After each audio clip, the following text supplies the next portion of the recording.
Well, hey, welcome to this week's episode of California Haunts Radio. My name is Charlotte, and I am your host. I am the owner of the California Haunts Paranormal Investigation Team, located based out of Sacramento. We have investigators all over the state of California, Nevada, Washington, Oregon, and in Hawaii. Believe it or not, it's kind of cool. Aloha. Anyway, welcome tonight, and I've got a different kind of show for you. I'm changing it up. There's been a lot of negativity in the news. There's still a lot of negativity going on. People fighting people. But I told you guys I was going to change these shows up every other week to where we would speak with the paranormal somebody in the paranormal field, and then we'd have some interesting topics in between. And so tonight is my interesting topic in between night. And my guest is from Canada. Her name is Kathy Tuccaro. She's an author, and she has a very interesting life and story to tell us. She was very successful, very productive, and she ended up losing everything. I'm going to let her tell her story when I bring her on. But she brought herself back from that, and she's living a really, really interesting lifestyle now. Plus, she's written books. She goes out and she helps women that have been battered and people that are suffering from alcoholism and stuff like that. So she's very interesting, and she's done a lot in her life, and I'm really excited to have her on tonight. So without further ado, let's bring Kathy in. Where's the drum roll? There you go. Okay. There you go. We're good. Hi. Welcome. Thank you for having. Thank you. I'm really excited to have you on. I'm excited to be here. You have a very interesting story, and I know that it's very inspiring as well. I did just some, a little bit. Yeah, just a little bit. So tell us about. Yeah, let's start launching into this. Tell me about you. Good Lord, where do I start? No, okay, well, I had a really, I'd like to say really difficult life, but we all have our own way. We all have our own story. We all come from different backgrounds. In my case, it's no different than millions and millions of people out there. I molested as a small child in a foster home. My mom, when she remarried, came and got me, took me back, and then she married my stepfather was a monster. He was very good in the community, but as soon as you close the door, all kinds of abuse happened. I started running away at the age of 7. I used to hide out in the doghouse, and that's where my conversations with God actually started, wondering, if you're such a loving God, how can you let all this stuff happen? And I just didn't understand. But anyway, further on, my mom finally left him when I was 10. And once she found out about all the abuse from myself and my 2 sisters, well, we moved across Canada and back to Quebec, where my mom's family is, and I was raped at 14. I began modeling at 18, and I was drugged and raped by a photographer in Miami, and I couldn't tell anybody about it. Nobody knew. I was molested again at 15, I forgot, from the same foster family that I was at when I was a kid. They had a lot of money, and my mom sent me there for Christmas thinking, because we were so poor, that things might be better. She had no idea about the abuse, and it was awful. He was chasing me all around. To the point where I even jumped into bed with his wife to say, hey, your hubby there, and she wouldn't believe me. She thought I was a little liar and whatever, tramp and all that stuff. And so charges were pressed, but the police never did anything, so that kind of died in the water. When I came back to 18, when I was drugged and raped as a model, I went back to Montreal, and I was really overtaken by this. And you carry that shame, and I just didn't know who to talk to. I ended up coming home from work when I was 19 from this restaurant roof hotel that was very popular in Montreal. And I went to dinner, after hours, done, the smoked meat that are they're a foot high, with my coworkers. And I got in a cab, and I went to my place. Well, it's in a very secluded area, and I ended up getting gang raped there. I passed out, and I woke up, and someone was on top of me, and it turns out the 2 neighbors had found me in the alley and took me to their house, and they both raped me. So when I finally, and my purse was stolen, all my money, my keys, like everything. So when I called my landlord, I was so ashamed. I couldn't believe it. My clothes were torn. You think I'd call the police? No, the shame was too much. All I wanted was a shower. So I ended up going across the street, calling my landlord. And when he let me in, he ended up, believe it or not, he ended up raping me. He wanted to teach me a lesson on how, his exact words were, if you fall off the horse, you get back on the horse and you keep going. So the same, right? He says, I don't want you to become a frigid woman, and so I'm going to do you a favor. And I'm like, anyway, long story short, I never said anything, but I felt so dirty, and there's no amount of showering that could ever clean that. And so I ended up the next day, or 2 days, when I finally left the house, I realized, I was at the bus stop. I said, I need a job, and I only had a little bit of money. And as I'm standing there, the neighbor who raped me was standing right there, and he was looking at me, and I freaked, right? I just, that instant paralysis. So I took whatever money I had instead, and I went to buy some alcohol. And next thing you know, I find myself on the biggest bridge in Montreal at 19 with one leg over, ready to jump. Well, as I'm cursing God on that bridge, and the wind's howling, and like it was just like out of a movie, and I'm like, I hate you. And it turns out this man shows up, and he had this aura of light and love around him. And he pulls me off the bridge. He never said a word. He just sat down with me and gave me energy, I guess you could say, and walked me off the bridge. And we're in a part of Montreal where there's nothing, right? There was magically, this cab was there. And so I got into the cab, and I went to, he brought me to the hospital. And from there, I realized that the psych doctor was just as crazier than I was. He was nuts, man. I said, if I don't get out of here, I'm going to be drugged and continue to be raped. I said, I'm done. So I ran out. Anyhow, I hopped on a train across Canada. I had $150 in my pocket and a suitcase, and I said, I'm starting over. And I did. I went back to school. I became a nurse, and I had a very good career for 13 years. However, the year 2000, I started drinking. And when I say drinking, I mean drinking. Right? I drank a lot. And it was as if these all what was haunting me inside, literally, uh, it was overwhelming. So, do you make good choices when you drink? Honest question. Do you make good choices? No. Absolutely not. Okay. At the time, you think you do, though. You do. No. Because it's so fun. But yes, go ahead. Oh my God. Anyhow, so for the next 7 years, I went from 2 relationships, from bad to worse, if that's possible, but it really was. And I survived 7.5 years of intense domestic violence. I should be dead 10 times over. I lived with a shovel on my porch as a reminder with what I'd be buried with. He used to sleep in front of the door so that I wouldn't get out.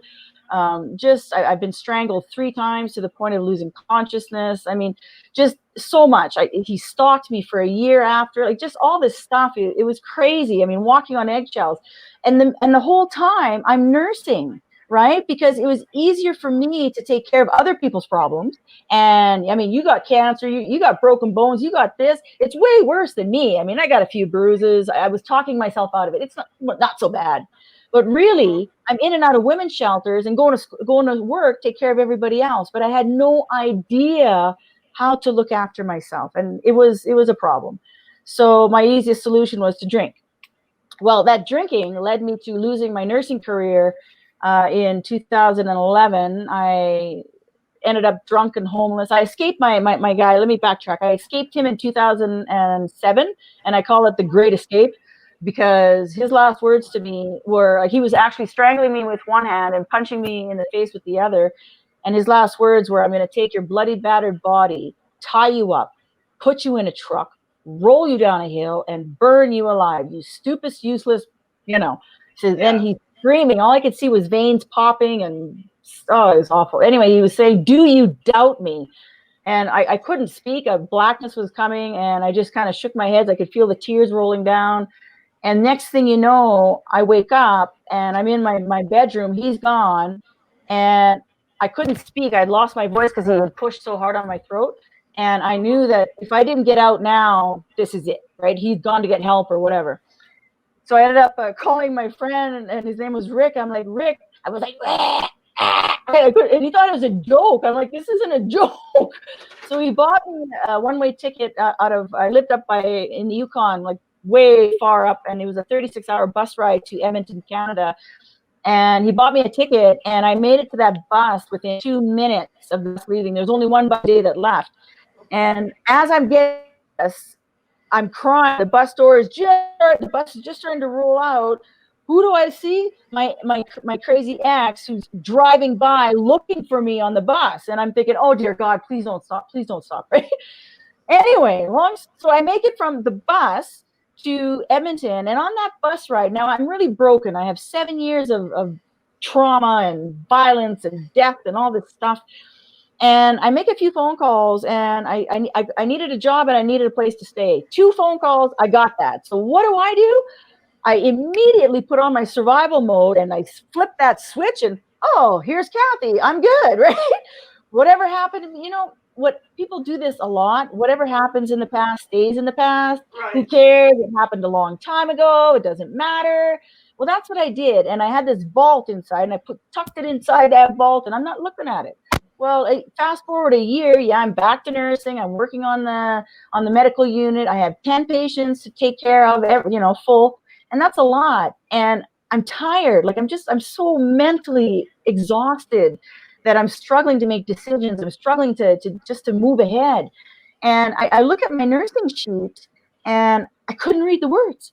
I could not see the words, and I knew that I was just done. Like I can't mentally function anymore. The mental breakdown.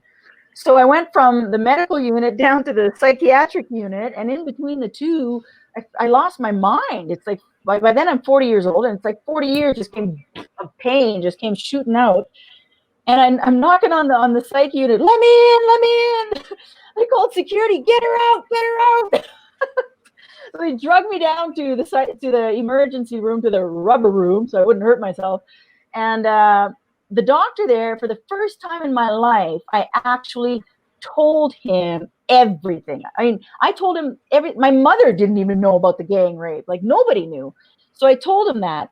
And then when he suggested, I thought he was going to lock me up, give me some happy pills, and snap me on the forehead, say you're nuts, and that's it. We'll lock you up.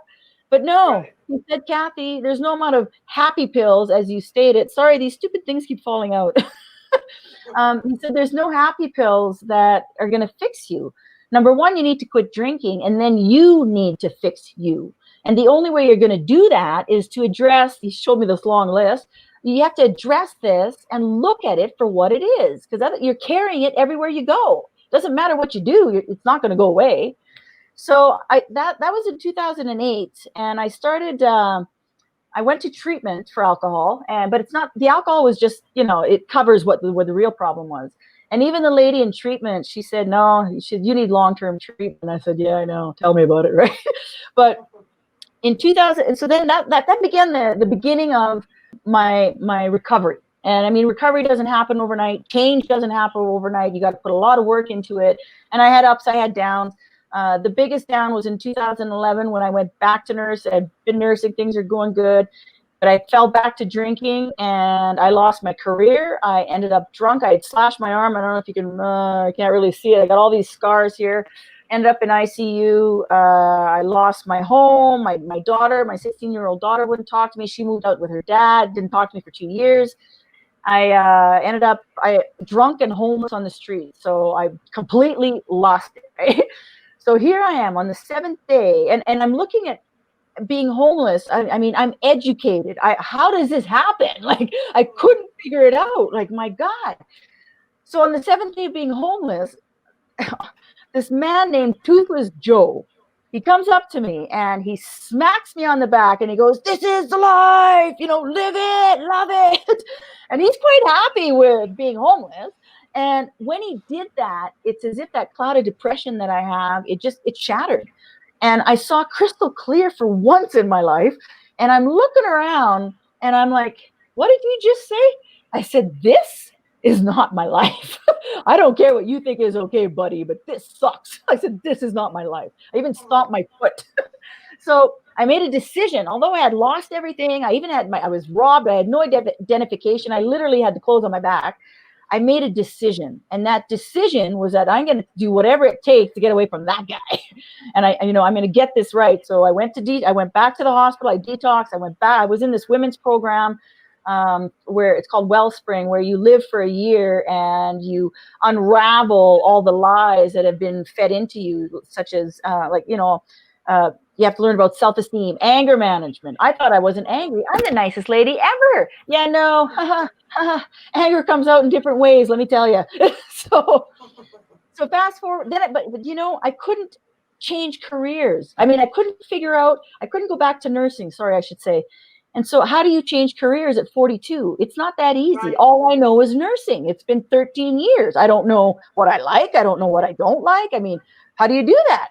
So she sent me to a women's this career planning workshop, and it's 3 days where you learn your aptitudes, your personalities, what will go good. And when she handed me back the test, it said in big block letters, heavy equipment operator. Oh my God, I laughed so hard, I just about fell off my chair. I'm like, that's the most ridiculous career ever. I'm like, come on.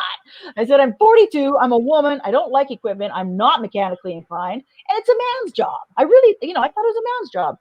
And she pushes me back the sheet and she puts one hand on her hip and says, if only you'd believe in yourself a little bit, missy, you'd see the test is right. So she sent me to this place called Women Building Futures. It's a nonprofit that gets women into the trades. And when I was there, by the grace of God alone, the day I walked in, the morning I was there, ExxonMobil, the biggest oil and gas company in the world, were there. And they were sponsoring 16 women, which they paid. So 16 women, 18 grand a woman, to take this 12-week heavy equipment operator course. So I didn't know what a haul truck was. All I saw was 10 days on, 10 days off. I said, I'll take it. Right? But I mean, 170 women applied. They were taking 16. There was a lot of work that I had to do. And so I did. And I ended up getting picked. And I took the 12-week heavy equipment operator course. And after, when it came time, I got hired. They hired 11 out of the 16. And that was 7.5 years ago. And that changed my life. I'll show you what I drive. It is, for the people watching, the biggest truck in the world. This is my book that I wrote. I mean, that's me first day, right? You can't see it, but I'm actually crying in the picture because I hadn't even been on the truck yet. I'm just looking up at this thing and I'm crying because I'm thinking of Toothless Joe. I'm thinking 2 years ago, I'm drunk and homeless on the street. And how does this happen? I got to drive this beast, right? So it was a big thing. I mean, and I'm working with all these men, and I had man issues. How do I get over that? And so it hasn't been easy, but I love it. And not only do I operate this, I operate the largest water truck in the world. It holds 52,000 gallons of water. I sent you the picture earlier. I operate the biggest grader in the world. It's freaking wicked. It's hard, but I love it. So that lady was right. She was right. I got to thank her one day. But that's not the best part. I mean, yes, I operate the coolest equipment. It's fantastic. But it's what I do on my days off that really changes. I'm going to move which way? This way. Okay, here on my wall back there is my wall of love. It's all pictures and letters of students and people. My job, yes, it gives me the finances to do what I need to do, but what's more precious is the time off. So before we'd have 10 days on, 10 days off, but now because of COVID, we work 16 days on and 16 days off, which is fine because I get more days off. So it allows me the time to go. I travel to many countries, and when I do, I mean, I'm not sitting in some posh fancy hotel. I look for the hood. Like I want to go where people are hurting. I want to go find, where people are real and say, hey, what's going on? And I've been to hell and back again. And how can I help? And so I give a lot of free personal development classes. I do so much. I work with schools. I work with juvenile homes. I go to prisons. Everywhere I go, I make sure I at least hit the women's shelters for sure, right? I do a lot of that just to give people hope that it doesn't matter if you're down and out. And I mean, I could have easily went with Toothless Joe and had another drink, right? Mm-hmm. But I made a choice that, okay, I'm homeless. I've lost everything. I'm going to fix this. And was it easy? No. Did it happen overnight? No. There's a lot of steps involved to get me to where I am today, but I never gave up. right? I kept going and kept going. Did I cry? Were there frustrations? Were there obstacles? Let me tell you about obstacles. My God, right? There's tons. But it's what you do with it. And I really believe it's your mindset. You have to believe in the person you want to become more than what you are or what was done to you, right? So you have to really change your way of thinking and your attitude and your perspectives. And so yeah, so I do a So, lot. so a question I have, I'm thinking about nursing. You know, to do that as a profession, I'm not laughing about it, I'm just to do that as a profession. There must have been triggers for you doing that because women would come in that had been beaten or raped or whatever, into the hospital. Yes, there's always triggers, and even to this day there are, but it's not so much. Back then I would give them even more love, right? How Yeah. I would even be more motherly and nurturing and caring and telling them what to do. You don't have to stay there, even though I'm stuck in that same situation. It was easier for me to give the advice than to take my own advice, right? Sure. So Sure. yeah. Sure. And when you talk about triggers, how do you handle the triggers now? Because obviously, you're out in the world dealing with men, like you say, on a daily basis. So how did you learn to deal with that? I'll tell you a story. It's a gooder. Sure. So the first month I'm in this beast of a truck. I'm still struggling with self-esteem, and I'm, oh God, I'm in this world of men and all this stuff. And so I'm going through this intersection where I had to call security. I was going to the maintenance shop. And back then mine was just opening, so things were a little different. So there's two security guards who had to block the roads for pickups, right? So the pickups wouldn't go through. So I'm crawling through. I said, yeah, I'm coming through. And I'm only allowed to go at 5 kilometers an hour when there's people on the ground and things like that. So I'm coming through, and at the most inappropriate moment, I don't think there's ever appropriate moments, but I had a flashback, a PTSD moment.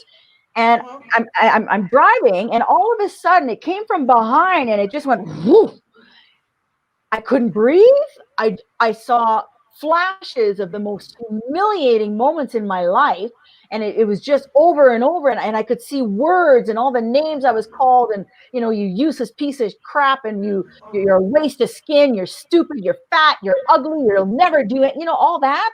And I could hear the voices, and I could see it, and I'm getting these, and I can't breathe, and I start to hyperventilate. And I'm going through the intersection in the biggest truck in the world, right? Not the most best time. So what do? I went like, I tried to catch my breath, and I went, oh, hell no. Right. And you got to know that at that intersection, there was lineup of pickup on both sides of the road, because number one, everyone happened to stop and get out of their truck, because when you see a truck this big on the road in a pickup, you have no choice but to look up and think, oh my God, right? And the sound they make is just, it's mind blowing. So people are getting out of their pickups, they're having a smoke, and they're looking up at the truck. They can't see me because I look like this in the truck. So they have no idea what's going on.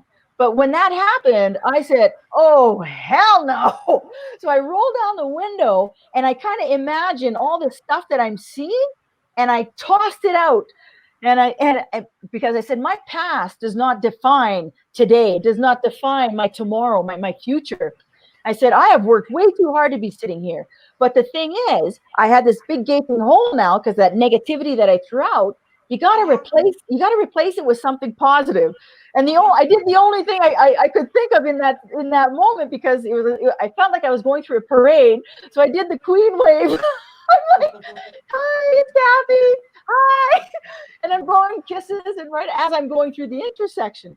But what that did, as stupid as it is, it gave me my power back, because all of a Okay. sudden my past didn't matter, because I am in control of my life.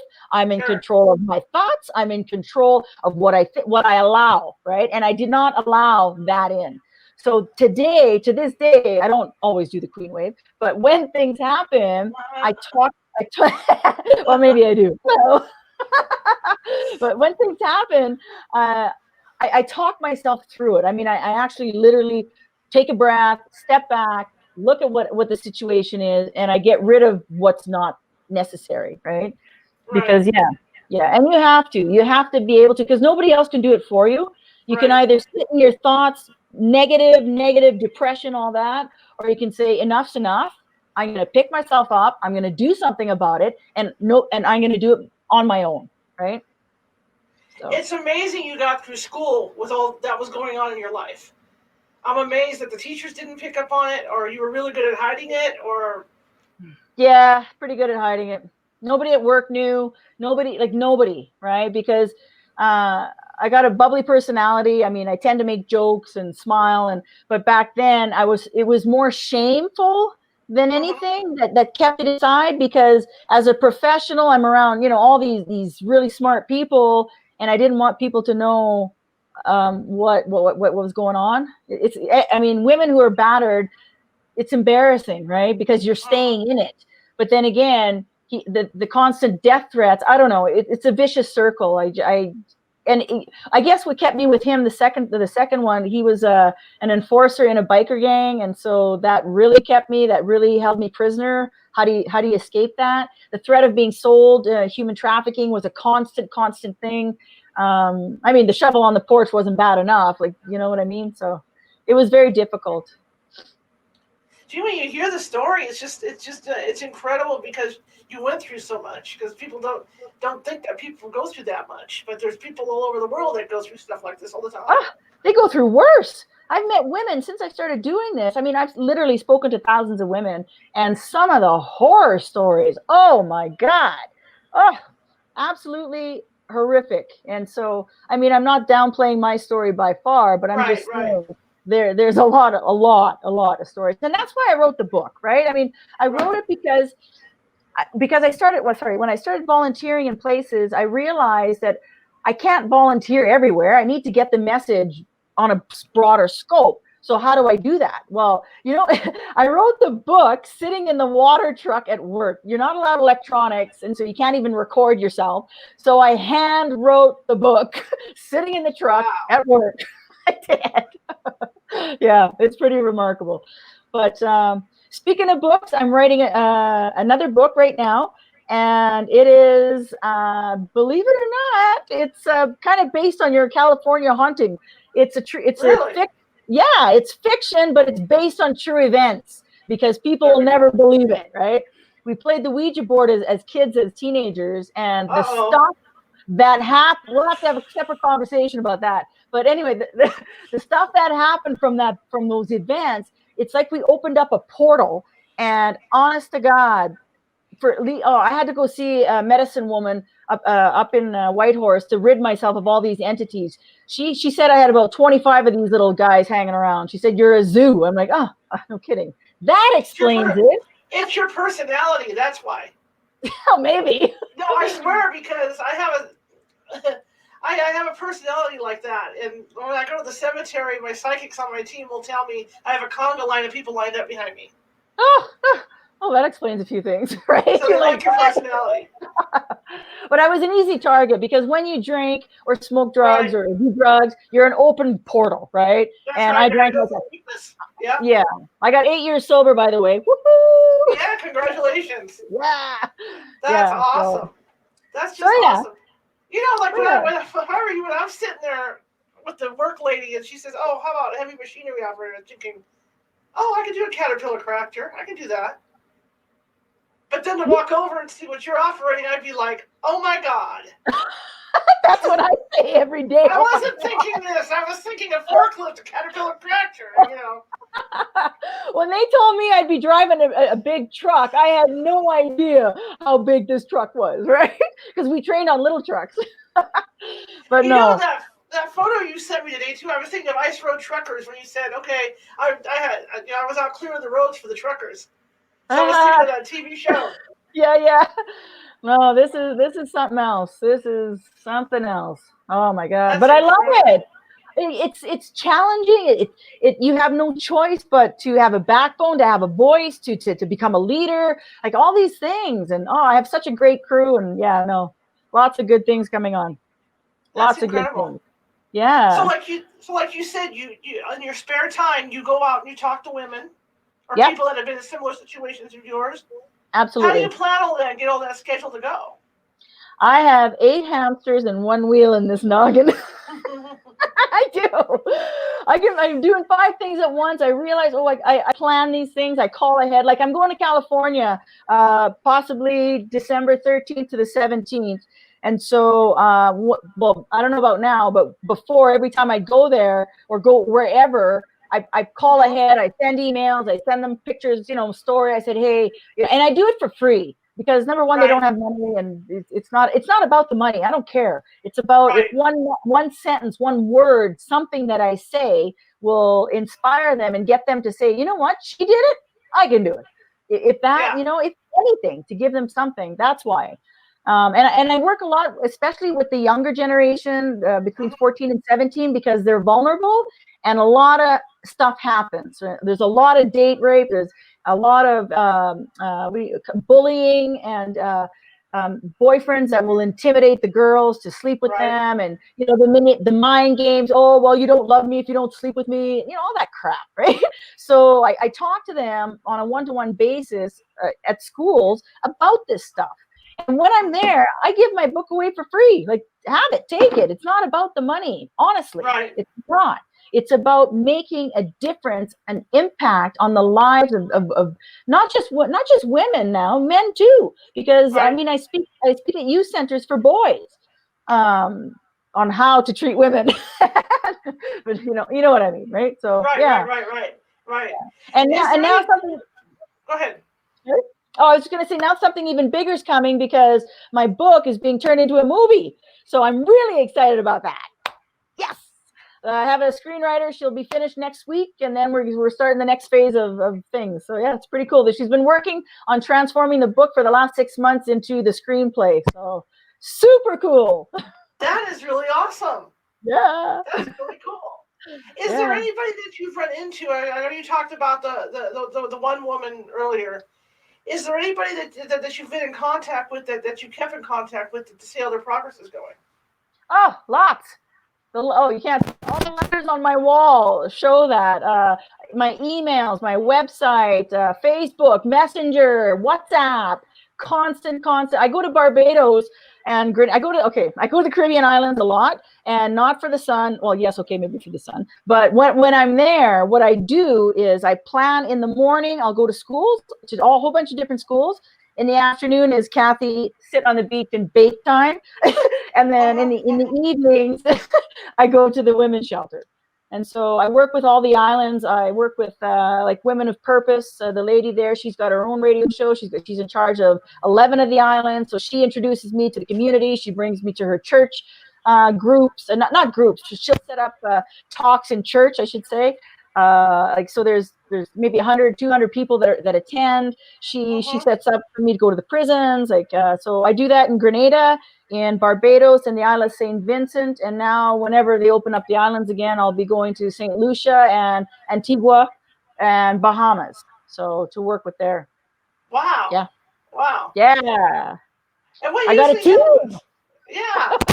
Gosh. Team Tuccaro. What usually happens when like if you go into a prison?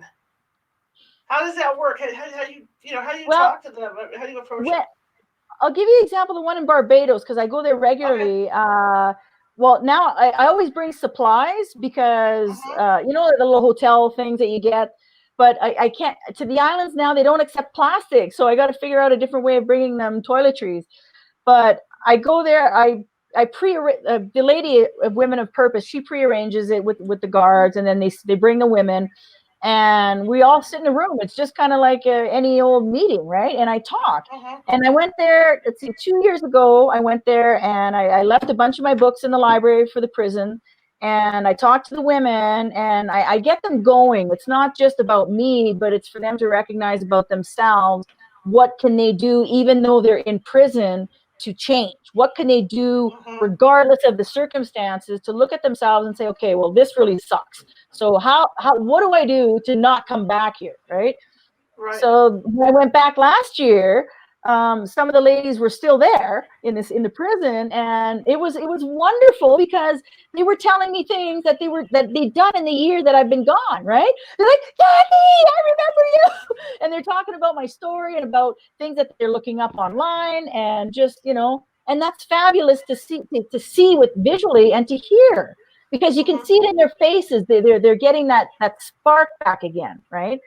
Just Right. like if I were to show you a picture of myself in 2011 that I found when I was homeless, because I had to go get a picture taken so I can get my identification back at the homeless place. Right. They give you that. I found that picture, and if someone would have been able to tell me then what to do, I would have sucked it up like a sponge, right? So I'm looking at the picture then, and I look at the picture of today. It's like, oh my god, you can't even. So you can't compare. So the ladies in the prison is the same thing. I saw them the year before, and then I saw them last year, and the change was like phenomenal. I'm like, wow, that's what I like to see, is to see that. And so, yeah, the young girls in Barbados and Grenada and even St. Vincent, they message me all the time. And one's writing a book, so I'm helping her with her book, and little things Right. like that. So, yeah, it's good to see. Interesting. I have a question about your mother. Now, you left home. Have you been in touch with your mother at all, or did you just cut that whole thing off? I know I am. She lives with me now, right now. She's Okay. 75. She drank most of her life, and so Okay. our relationship was kind of difficult. I tried to help her a few times, but you cannot help someone who's not willing to change. You Right. cannot give someone the tools if they're not going to do something with it. I mean, I had given so many tools of my own that worked for me, and even my recovery books and just, my self-help books and all this stuff. Hmm. And no, I don't care. And you can't help someone unless they want to help themselves. Bottom line, right? So Right. now she's got 2 years sober. She's 75. She moved back in with me, and I was able. I was able to buy my very own house with my very own money. Nobody else's money. Right Every on. penny is mine. And as I'm opening the door 2 years ago, I'm like, if only Toothless Joe could see me now. That's awesome. That's Yeah. awesome. So Well, in you're the basement, there's a place for my mom. It's her own, not basement. It's a walkout with its sure. own big deck, and yeah. So she lives there, and we share the kitchen. And I got upstairs. Yeah, it's really good. And our relationship, for the first time in my life, is actually good with her. Yeah. That's awesome. And you seem like a fighter. You seem like someone that's going to come back from just about anything. A little bit. Yeah. Yeah. That medicine woman that I saw Hmm. years ago in Whitehorse, she said your totem spirit is a cougar. And I'm like, See? well, is that because I'm old, or is that because I keep landing on my feet? See, Right. your story right now could resonate with a lot of people because of this COVID-19 thing, and a lot of people at late ages are going to have to change careers and stuff. And Yeah. so it's a huge big step for people, and your story kind of leads into that too, of how to tackle that because it's scary. It's very scary. Like, as soon as I couldn't go back to nursing, it was as if my whole identity had been stripped. And I honestly, at 42, I did not know what I liked, what I didn't like. Hmm. Like, I didn't know what I'd be good at, what kind of career. I had no idea. And so that career planning workshop actually helped me tick off the no, no, no. I would have never in a million years guessed a heavy equipment operator. However, you know what actually got me thinking about it is when she gave me the test, and I'm like, this is bullshit, man. So I gave it. I'm sitting like this, my arms crossed. I said, this. I just wasted 3 days sitting here doing this stupid course, and she tells me I'm going to be a heavy equipment operator. I said, this is bullshit. So, but she puts on a Les Brown video, right? And the video was, it's called It's Possible. And Hmm. so I went from sitting like this, because he's saying, if you have a goal, if you have a dream, or if you have something, don't Hmm. think that you can't do it. Just tell yourself, well, maybe it's possible. So as he's talking, I started thinking, well, I'm a good driver. I can drive truck. I had no idea about these trucks. I was thinking about the 18-wheeler tractor trailers going back and Sure, forth, sure, sure. right? So I figured in the winter I'll go to the States and then go back and forth. That's what Right. I was thinking. I said I can drive a truck. And so that's when she said to send me to this program, to Women Building Futures. They had a program there where the cement company was paying for women to take the course, the get Uh your huh. class one, and they hired you automatically. That's what I was going for.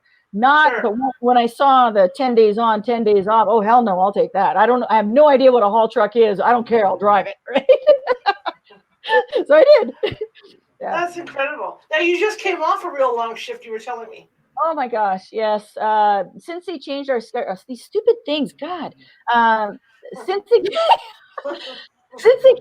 came off, since COVID,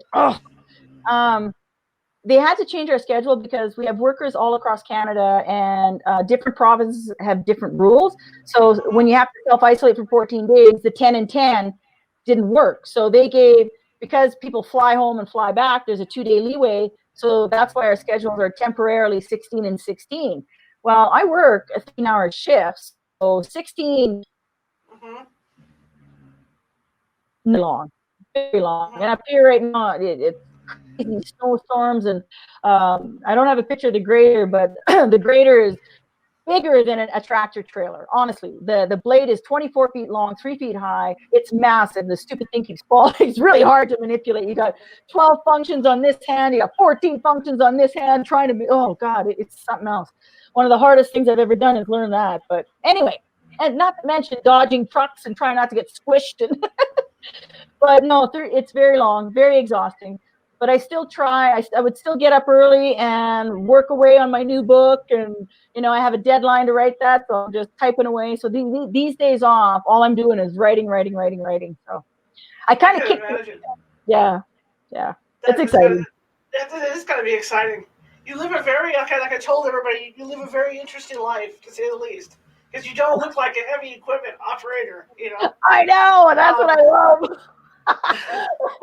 I don't fit the criteria. Like when I was down in Malibu, my dear friend lives in Malibu, and I visit her all the time. And when I go there, I had a poster of my book because it's in Barnes and Noble. So imagine this poster, 6 feet high, 3 feet wide. I said, you got to make a statement, right? So I'm in Barnes and Noble in close by Malibu. I forget the place, Westwood or Westlaw. I don't know. Anyway. And so I'm at the door, and I got my books and a big bowl of candies and chocolates to attract the people. Come on.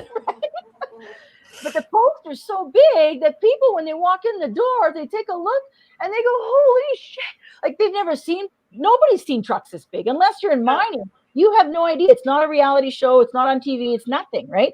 So this woman, I'm talking to a couple students, and this woman comes in, and she looked like she was in a hurry. She sees my poster and stops dead in her tracks, listens to part of my story, grabs my one pager of all my information, runs back out the door. She never even went into the store.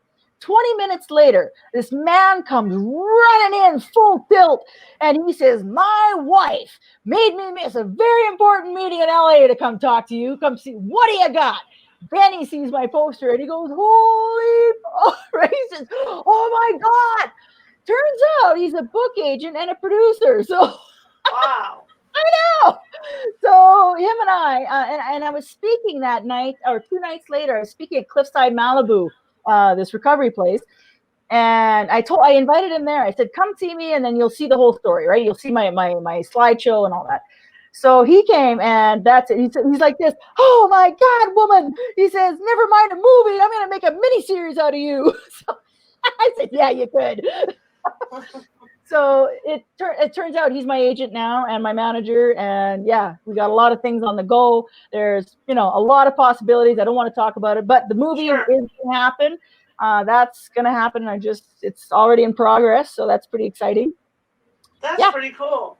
What do you have to say to people that are going through a similar situation that you did? Oh my God. Number one, you have to believe in the person you want to become. Flat out, you have to have that in the forefront of your mind. Now, you also have to believe everything. Your mind is going to believe, I should say, everything you're going to feed it, right? So are you going to feed it negativity? Are you going to feed, oh, I'm so stupid, I'm so fat, I'm so ugly, I'm so useless? All these negative things, you end up by saying them, believing it. So you got to feed it with love and faith and hope. And you know what? Be kind to your mind. It's not, change happens. You make that change happen. You take the steps, find the resources. Nowadays, online, there's so many resources that are free. My God, use them. There's free counseling. There's free so many things. And people make excuses. Stop making excuses. Do it today. Don't do it tomorrow. Take the time that you need to do today. You have to be able to change the story that you're telling yourself on a daily basis, because nobody else can do it for you. Like I said earlier, I can give you all the tools right now, right here. Do this, do this, do Mm-hmm. this. But unless you stop and think about it and say enough, nothing is going to change. Nothing will change. You have to And make my the effort. and my question, going back to your life before, when all this was going on, I guess after a while, it's like battered women syndrome, where it becomes such a normal thing. Like you say, you're able to hide it, and then you can go out in public like nothing's going on. Again, it's a mindset. You Sure, know when you know what happens, and the thing is, what I say a lot to women in shelters, and I don't want you to take this wrong. I hope people that are listening don't take this wrong, but sure. the abuser will continue to abuse. The woman allows it, flat out. Mm-hmm. If you backtrack into the beginning of the relationship, it starts with the little things. It doesn't just start flat out, he starts beating you on the first date, right? It Mm-hmm. starts with the little things. Your hair isn't right. My God, look at what you wore. Oh my God, what kind of makeup are you wearing? Where are you? And it starts with all these little things. You cook food, he sends it back. This isn't eatable. Like, what are you trying to feed? All these little red flags. It's the woman that allows it. The woman makes excuses. Oh, he's just tired. He had a hard day. No, it's bullshit. It's you that's allowing them to treat you like that. If you're Mm-hmm. if I would say on a first couple dates that he doesn't like my hair, well, don't look at it. Like there's no way that I would ever tolerate being talked down to again. If you don't like the clothes, don't look. Go with someone Right. else. You know? So by letting all these little things build up, build up, build up, the abuser pushes, pushes, pushes. And you continue to allow, to allow, to allow. Well, at some point, the slap's going to hit you across the face. Oh my God, I'm so sorry, honey. I'm so sorry. I don't know. You made me so angry. I didn't make him angry. He made himself angry, right? So, and the woman says, "Oh, it's okay. It's okay. I know you had a tough day." That's the problem, right there. You got to nip it in the butt at the very beginning when he pushes back the food that you don't like. Well, then, sorry, cook yourself, right? Flat out.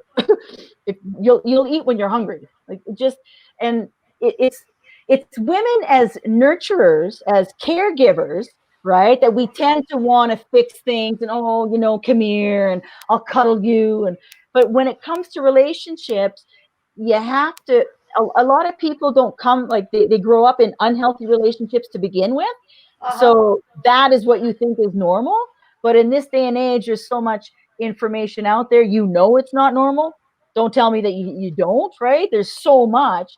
But if you pay attention to those red flags in the beginning and you nip it in the butt, how could it continue? You don't, because you stop it, right? Makes sense. How is COVID? Because I know you like to go. I know you like to spend your days going to places to talk to people. How has COVID affected that? Do you do a lot of that online? Well, not so much. It's been really good because I could spend time with my mother, but uh, Mm-hmm. I've just centered my energies into writing my new book. I wrote a Okay. children's book. I finished that in April. I wrote it in 4 days. Got that sucker out. Wow. It's in French, English, and Spanish. My current book, Dream Big. I got an email from Caterpillar this week in India. They translated the book into Hindi, so I'll be going back whenever the world opens up to India for a book launch. How cool is that? That is Uh, cool. it's available in Spanish, so I'm going to Chile with Finning whenever the world opens up to do a Spanish book launch. I mean, how fucking cool is that?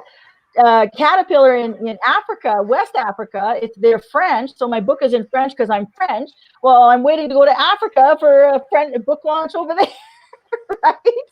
So it's kind of, yes, it's kind of put me back into traveling, but it's also been giving me the time to recenter my energy and realize that, oh, I got another book to write. Ooh, I got right. So, and this one's going to be so cool. It's already cool. Yeah, I'm excited writing it, right? But it's kind of creepy because of the whole haunting thing, because we had Right. we had so many paranormal things happen. And actually, I was at work writing, and my yoga mat, as I'm writing the scene about the Ouija board, about some stuff that we're moving around in my house, my yoga mat fell off the heater, which it shouldn't have fallen off, right? And I'm like, oh, okay, you know what? I'm done writing for today. Out the door. Freak me right out. I I'm know like, the feeling. yeah. So, but no, but it's a battle between. It's about a young girl who's myself, who learns as a young child, in her teenage years, that she's able to travel between two worlds. And once they play the Ouija board, it opens up that portal, and so now there's a whole battalion that goes on from the attacks from the evil entities and the angels that are protecting this girl. So there's a war, right? So who gets the girl? It's pretty cool. And not to mention my bad guy who's in there, right? Who travels through time to be able to try and come kill the heroine. So it's pretty cool. I get excited thinking about it, but You said you were you said that sounds cool. I got to read it when it comes out. You said with your first book you were writing it while you were working, in between yeah, working. How long did it take you to write that first book? 1 month. 1 month. Wow. Well, it's my story, right? It was easy to Right. write. I wrote it all hand on a big yellow notepad, those legal pages, and then I got home in front of the computer. I didn't even look at my notes. I rewrote the book, right? I just rewrote it, got it out. It took a year from cover to cover to get out. I self-published because it. I have this feeling inside that I needed to get it out pronto, man, and to go through publishing and all that. And I knew I'd be giving out a lot of them free, and publishers aren't too crazy about that, right? So I'm like, you know what? I'm just going to self-publish and do what I want to do, right? So it's been good. Now it's English, French, Spanish, Hindi, and I got the Portuguese version on a USB stick. So yeah, it'll be 5 languages. It's pretty cool. Wow. Right. Yeah, And now, of course, you're writing another book. yeah. Boy, you are really busy. You are I extremely told busy. you, the hamsters, 8 hamsters, one wheel, stop. Now, I'm going to ask you something that nobody wants to talk about. How old are you now? 51 and damn proud of it. I got no Okay. problem talking about it. Some people don't want to 51. talk about it. Some people slap me, virtually slap me. Yeah, I'm good. I'm good. That is really awesome. You got a great story. I Um, do. where can people get a hold of you? If they need to get a hold of you. Facebook, they can buy my book in Barnes and Noble. Amazon, it's there. The children's book also. They can Messenger, Instagram, Twitter, LinkedIn, all the social media outlets. Yeah. My That's website is my name, kathytuccaro.com. If they want to see the truck for themselves, if they want more information on stuff that I do. I started a blog, bluestarblogger.com, but I'm not very consistent. I kind of struggle with that a little bit, but I got lots on the go, man. And my current book kind of overrides the Blue Star blogging, but whatever. I'll get there. You'll get there. I'll get I'm the there. same way with my blog. Um, is there anything else you'd like to add to this? This has been great. Oh my God. Yes, I'd like to end with this. If you Okay. don't make time for your wellness, you're going to have to be forced to make time for your illness, right? I'll say that again. If you don't make time for your mental health, wellness, you're going to be forced to make time for your illness. Like I did, showing up, pushing things, thinking I'm fine, fine, fine, fine. Show up at work nursing. I can't read the page. I had a complete done, right? I can't function anymore. Had I taken care of my mental health issues, all my problems before that, before thinking, oh, I'm fine, I'm tough, what happens in the past stays in the past, none of this would have happened, right? You have to be able to look for yourself. You have to put yourself number one before your kids, your spouse, your family. You have to be number one, right? And set those boundaries. Oh, yeah. That And is if awesome. anybody wants to talk to me, I'm always available. Chatty Kathy. I always answer. Okay? Well, this has been really great. This almost hour blew by really fast. Yeah. And I'm Yeah. so glad you came on. I'm real happy. I've been wanting to get you on for like a month, 2 months. Yeah. And I'm real excited about it. And I just love the work you do. The work you Thanks. do, plus the other work you do. Not just the big stuff, but the stuff you do on the outside to help people, because it takes a big heart to Yeah. do that. And with the experiences that you've had, you can actually help people, and I think it's wonderful. So Yeah. thank you again for being on. You bet. I'm going to message you and I'll send you a copy of my book tomorrow. I'll put it in the mail. Sounds good, and I would love to have you on again when a little further down the line to talk with you and see how things are going. Absolutely. Anytime. Okay. Absolutely. Okay. All Thank you for right. having me Thank again. you. It was All great. right. Have a good Bye. evening. Bye. Goodbye. Okay, well, that was our show tonight. We're ending a little early tonight. I'm tired, but come back, join us next week, and we're going to have another great guest on. Of course, that'll be a paranormal week. Like I said, we're flipping every other week. We're doing paranormal, and we're doing stuff like this, and hopefully I can have another interesting guest come in when we do the flip. And I hope you guys had a good night. I know I had a good night. So I will see you next Wednesday. So you can't remember what day it is. And that noise you heard in the background, I have a snoring dog in here. So that wasn't me passing gas or anything. It was my snoring dog. But anyway, we are the California Haunts Paranormal Investigation Team based out of Sacramento, California. www.californiahaunts.org. Oh, I know. What else I have to add too is we're going to start expanding the show over to our YouTube channel as well. So we're going to be going live on Facebook and YouTube.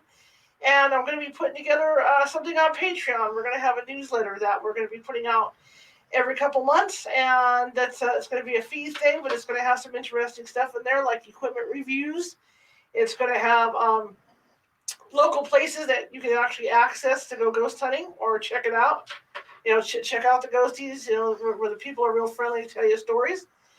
And it's going to have stuff like that. It's going to have a psychic's corner where you can write in and ask a question, and we might pull you out of the grab bag for that day or week or month, whatever. And the psychic will answer your question. One of our team psychics.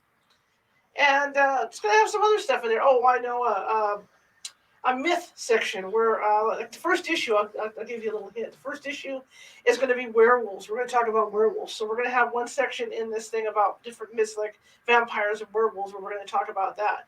So there's going to be a lot packed into this newsletter, and we're excited to be doing it. So I decided maybe to put it over on Patreon because we are a nonprofit. So we actually have to fund ourselves doing this.